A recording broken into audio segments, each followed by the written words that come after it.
can't sleep because of the disgusting noise you're making. If you want to throw up, do it outside. Oh, wait. My mother-in-law roughly pulled my arm and dragged me down the hallway. Then she pushed me out of the front door with all her might. I knew that no matter what happened to me, I had to protect my baby in my belly. I rushed to put my hands on the ground before I fell on my stomach. It was still snowing outside and freezing to the point my ears hurt right away. I wanted to go back inside immediately, but my mother-in-law looked down at me grimacing like a devil. "You're just being lazy, taking such a long maternity leave." Regardless of my condition, I worked, gave birth, and raised Jake. Your weakness has no excuse. I'm sorry, John. Please let me go back inside. Otherwise, my baby. Shut up. A weak mother can only give birth to a weak child. You will reflect on that and toughen up outside. She slammed the door shut mercilessly. The sound of the bolt echoed harshly in the cold air, and I realized that I had to stay out for the night. The tears on my cheeks quickly turned icy cold. Jake and I met in college. Although we were in different majors, we hit it off at the photography club we joined. We started dating shortly after we met and got married. We both have a job, but I'm on maternity leave right now. Right after starting my leave, I was well and surprisingly energetic. I thought I was able to study for a certification, but I was naive. Now I'm not so stable and can't even do the chores properly.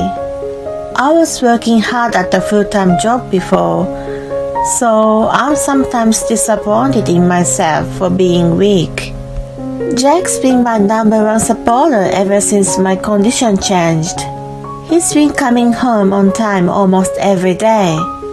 When I'm feeling down, he tells me, "Carrying a child is a hard work, so don't be hard on yourself. You just need to focus on having a healthy baby." He always encourages me. I've heard that some women are disappointed in their husband after they get pregnant.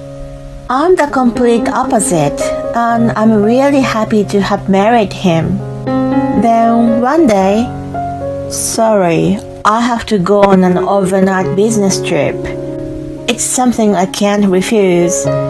Don't worry about it. I can manage for 2 days." To be honest, I'm worried. My condition's been up and down so much recently that I haven't been able to sleep well, even late at night. I've been able to manage my life somehow thanks to Jake's support. Even if I wanted to go back to my parents, I would have to fly to get there. It would be impractical to pay a lot of money for a flight for such a short stay. Jake seems to sense my uneasiness and gently puts my head into his chest. So I'm thinking, why don't you go and stay with my parents? Your parents? Their place isn't that far from here, and I'll feel safer if you're with them. I can't say yes to his suggestion right away because I'm not very fond of John, my mother-in-law. It was the first time I went to meet them upon our engagement. My first impression of my father-in-law was serious, and John was chatty. At one point, I went to the restroom. When I came out of the stall, she was just coming in. I smiled at her, and she rolled her eyes in return. As I was stunned, not knowing what had happened, she sighed in annoyance. "I don't get what's so good about a plain girl like you. He doesn't have an eye for women." I remember only a little of what happened after that. When I realized it, it was all over. and I was back home with Jake. I couldn't talk to him about it and have kept it inside of me. She must have said it because she thought that I was taking her only son away from her. After that, whenever we've been alone, she continues to make sarcastic remarks to me. No other harm has been done so far, and both my father-in-law and Jake are always amazing to me. I've been telling myself to just put up with it, but I'm worried what would happen if we stayed under the same roof. When I remain silent, Jake looks into my face. Don't worry about my parents. We are family now, and it's only for 2 days. I'll try to finish my work quickly and come back as soon as I can. I take a deep breath, knowing that refusal was not an option. Yeah, okay, I'll stay with them. I'll drive you there the day after tomorrow. He walks into the kitchen to wash the dishes. Although anxious, I think about my baby and tell myself it's better than being alone. The day of Jake's business trip has arrived, and he drives me to his parents in the morning. It's about an hour's drive from our house. They live close to the mountains, and there's still a lot of snow on the ground. I spot a few people shoveling snow here and there. Soon, a large house with a red roof came into view. My father-in-law David is waving at the porch. Next to him, John stands looking indifferent. Hi Sheila, long time no see. Yes, it's been a while. I'm sorry for barging in on you so suddenly. No problem at all. Where's your bag? Here, please look after her. Wait, come in and have a coffee with us. I have a train to catch. Honey, I'll call you later. Jack gives me a peck on my lips and gets in his car and drives away.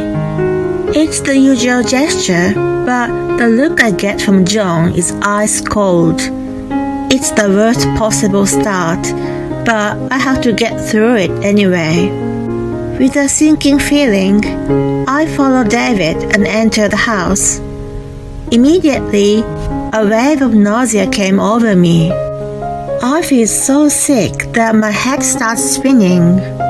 However, John's spiteful look and piercing eyes feel more painful to me. I should at least help her with some housework to put her in a better mood. John, can I help you with cleaning the house? Showing no appreciation, she hands me, or more like throws the vacuum cleaner to me. I start right away, but it's not going well. It sucks up the rug, doesn't go all the way to the corner, and to top it all off, it hits a shelf. A picture frame on the shelf falls to the floor. It's a picture of John and Jake. When she notices this, she raises her eyebrows. Ah, you're so clumsy.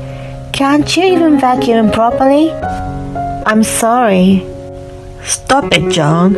She's pregnant. Whatever. I was able to do things when I was like her.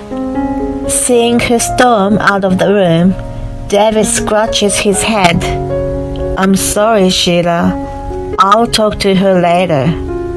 Anyway, you should take a break. I've made your room. Thank you. He shows me to the guest room on the first floor.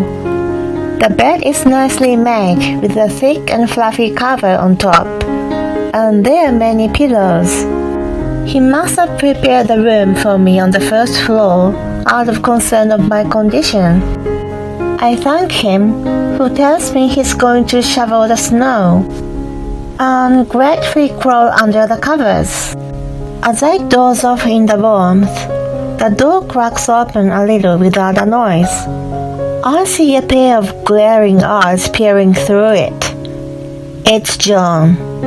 Slacker. Being lazy just because you're pregnant. Excuse me? It's much harder after the baby is born. You haven't even gone through the labor and are already acting like it's too much to handle. Her condescending tone is getting on my nerves. I manage to get myself up and walk toward her. I can do housework too. Without saying a word, she hands me a piece of cloth.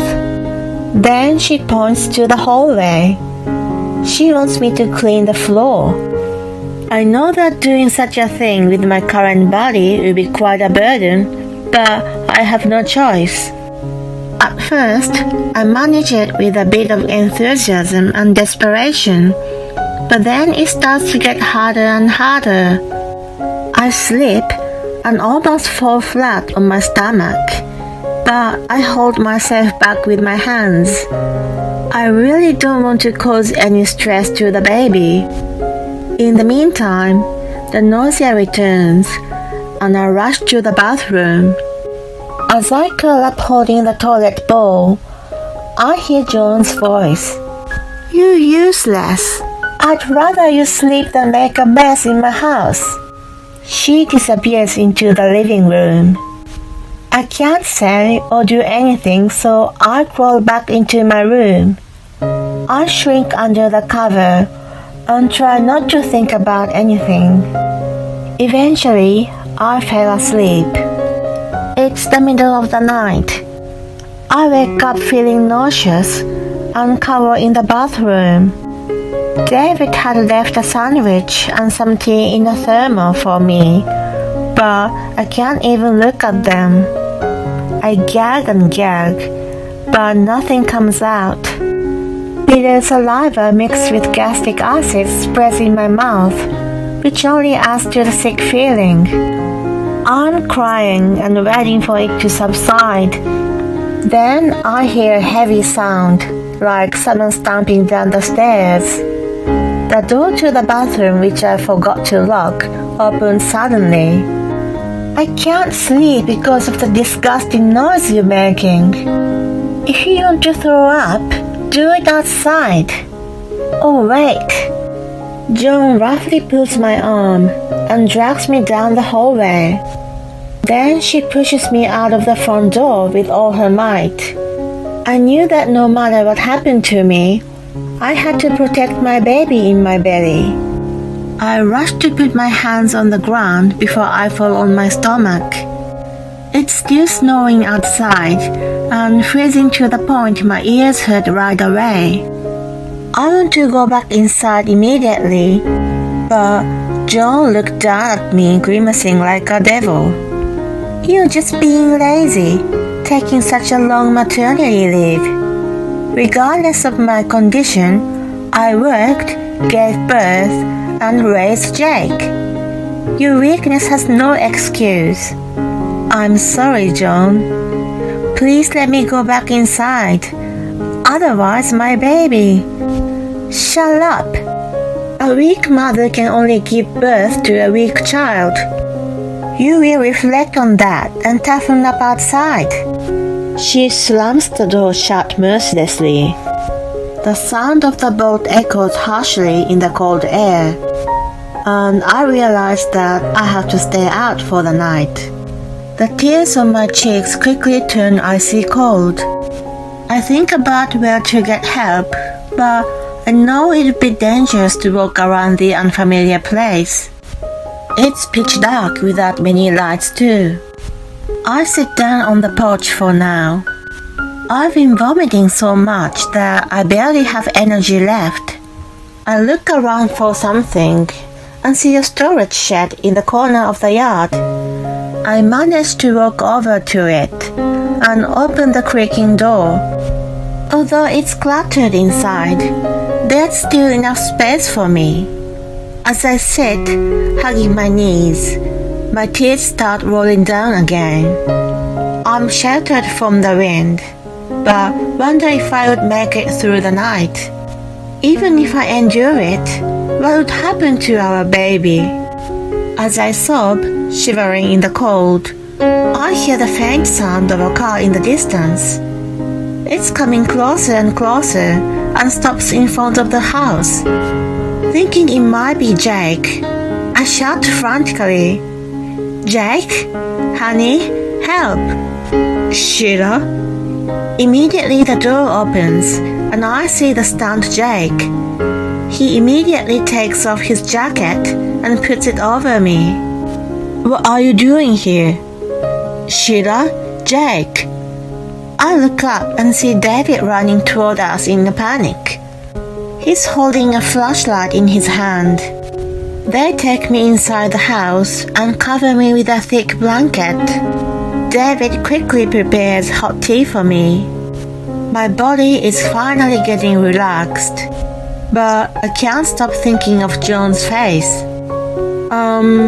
Where's John? "Don't worry about her." "I'm sorry, It's okay." Jake hugs my shoulder tightly. Lethargy suddenly takes over me, knowing that I'm safe, and I faint. I'm awoken by the sunlight. I'm in a daze for a minute. Then the events of the night before gradually come back to me.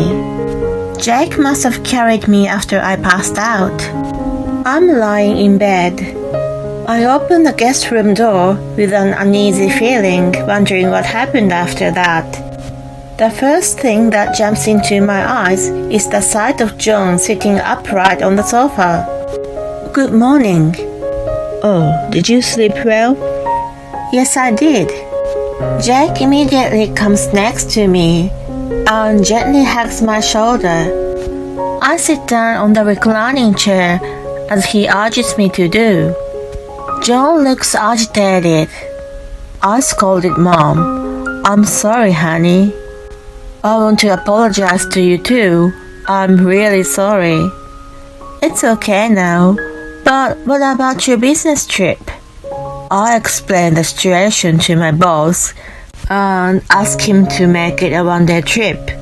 He had noticed my reluctance and had told David to call him immediately if anything happened.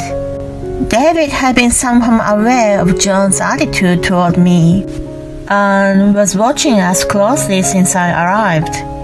Seeing that John was trying to get me to do housework, he contacted Jake. When he received the call, he quickly made arrangements to leave on the same day.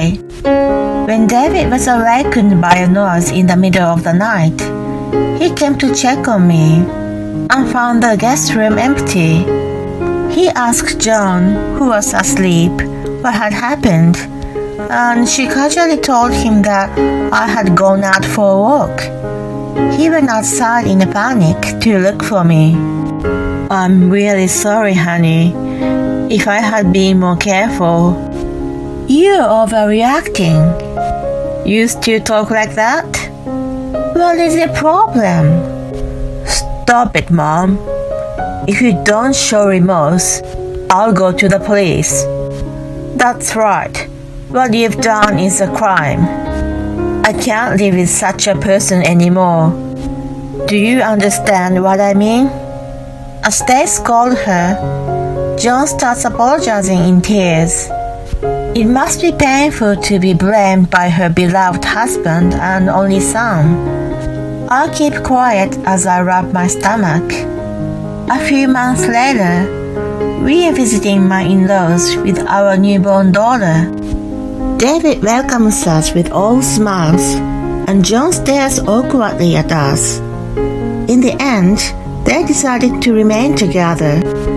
She's given an ultimatum that if she causes another trouble for me or others in the future, he will divorce her without a question. He also told her that he will not support her financially. Jake told me with an indescribable expression on his face. Dad's also troubled about it. He says maybe the way he's been to her influenced her to take it out on you. He was a workaholic and didn't help out much with raising me. "I see. But that doesn't mean she should have done that to you." I was also thoughtless.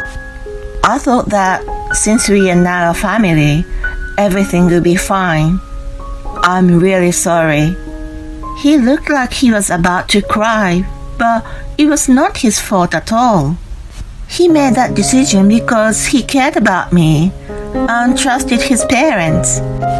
Besides, both David and he were sorry for what happened and sincerely apologized to me. I had no reason whatsoever to blame them. Although I've been visiting my in-laws several times since my daughter was born, John keeps looking at me with frightened eyes. I guess she's afraid to do something wrong, which will change her life completely. What she said to me makes me think that she might have been abused by someone while she was pregnant. Still, as Jake said, it is not a reason to do the same to others. Rather, because she had a bad experience, she needs to break the negative chain of events. We have to have that kind of mindset. Although it was a really difficult event, I've learned a lot as a person and as a parent. I stand up to show John, my daughter, who's happily smiling.